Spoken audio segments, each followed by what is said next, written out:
Maybe you're thinking, Matias, I've seen your warning, maybe habit forming signs with their offensive red color and just all and what's the deal? What's your book about? Explain it. What's it about? Explain it to me. I don't want to go to your website and try to read some of it for free. Tell me what it is. Let me explain it to you really simple. I'll just break it down. Basically, it's this, okay?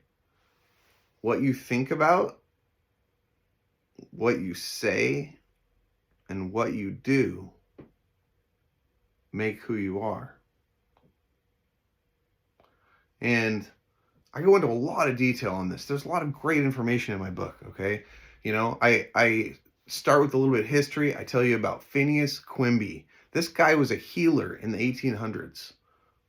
Amazing. In chapter 2, we meet Sarah Meredith. She's a modern practitioner of Dr. Phineas Quimby's method. He was a faith healer. He was an intuitive healer.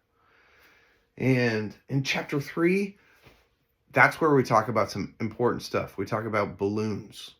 Yes. Well, kind of. We talk about words, but they're balloons. I'm not going to explain it to you on this video, but just that's kind of what we talk about. It's important. Vocabulary, right? It's about being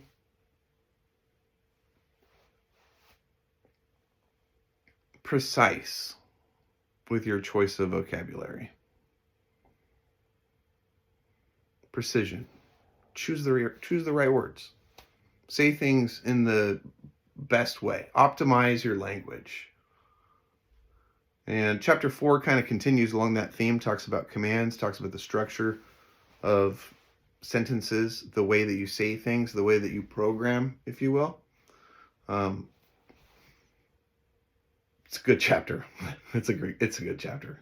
I think that's the one I give you part of. Maybe I don't think I gave you the whole chapter, but I give you part of that on the sample on the website. And then there's chapter 5. Chapter 5 is great. Chapter 5 is about alignment. Okay. And again, that's what I mentioned at the start, which is thoughts, words, and deeds. Okay. Thoughts, words, and deeds. And alignments are super duper important. Being aligned it feels good. It feels good to have alignments, and it makes you better. Oh gosh, it makes you so much better. Ooh, gives me shivers just thinking about that. That is a good chapter, chapter 5. Yep. And then chapter 6, oh man, I had a little bit of fun with that. I'm not going to tell you a lot, but I'm going to tell you that I had a little bit of fun with that. It's a good chapter. It talks about the illusion of time, and gives you a tool to use to think about time in a way that is very effective. It makes you better, we'll say. And then chapter 7, I basically recap everything that we've talked about and pull it all together. And because in chapter 8 actually consists of 30 full-page spreads. And so each one is a day. And so on one side, you've got the morning, and on the other side, you've got the evening. And so we've got some exercises for you. And these exercises, I don't even know where they came from, to be honest. I don't even remember writing half of them. They're inspired. Let's just say they're inspired. Good stuff. I did actually. I'm not saying that I didn't write it. I'm just saying I don't specifically remember where the inspiration came from.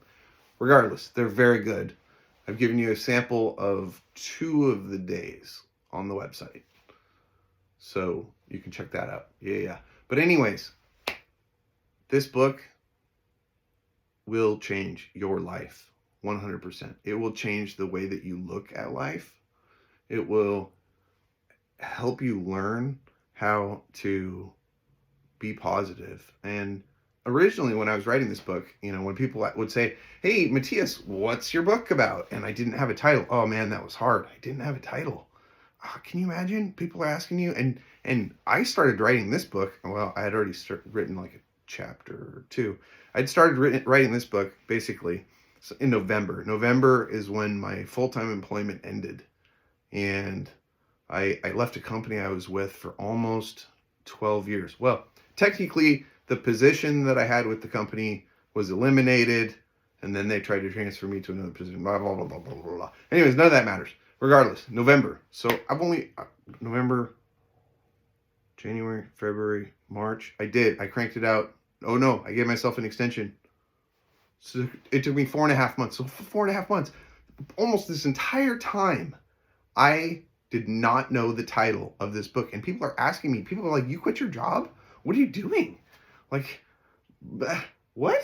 And you're writing a book? Oh, that's amazing. And anybody that knows me knows, like, I'm just like, I live in the positive lane regardless, 100%. In fact, future book that I'm going to write is called Culture Ninja. Yeah, that book is going to be about being positive at work. I'm already mapping it out in my head. It's going to be really good, really good. Excellent, good stuff. But anyways, this book, man,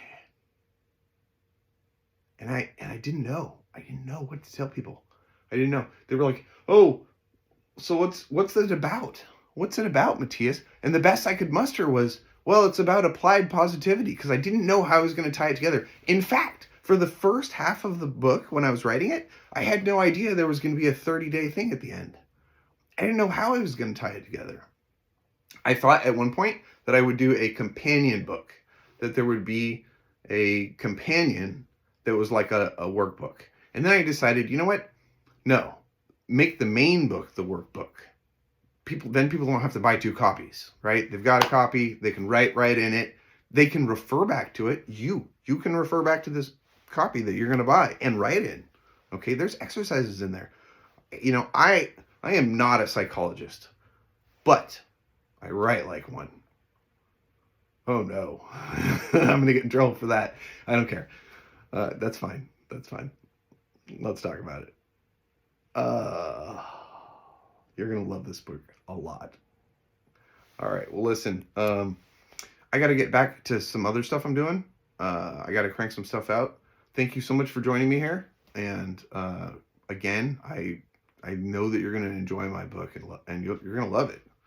It's going to change your life. It's going to bring you to that next level of positivity. And you know, I don't have an answer for it right now, but I've been reading these things about like toxic positivity. I don't know what that is. I read something somebody reposted on LinkedIn that was like talking about like a culture of positivity, like people can't feel their emotions. Man, that is not what I am about. I'm not about not feeling your emotions. I'm about transmuting your emotions. Taking what comes at you and turning it around like judo, like a ninja, like, I don't know, like a boomerang where it just turns around. Anyways, regardless. So, you know, whatever's up with the toxic positivity, not me. I'm positively positive, I guess. I don't know. Anyways, listen, I got to get back to work. This was fun. I will probably do some more stupid recordings like this. This has been like 8 minutes and change, almost 9 minutes. So I'm going to give myself, I don't know, probably another 5 minutes or so to post this wherever I can manage to post it in that time. It's a pretty big file probably, so who knows what'll happen. Anyways, appreciate you. Check out my book. Read some for free. Warning, maybe habitforming.com.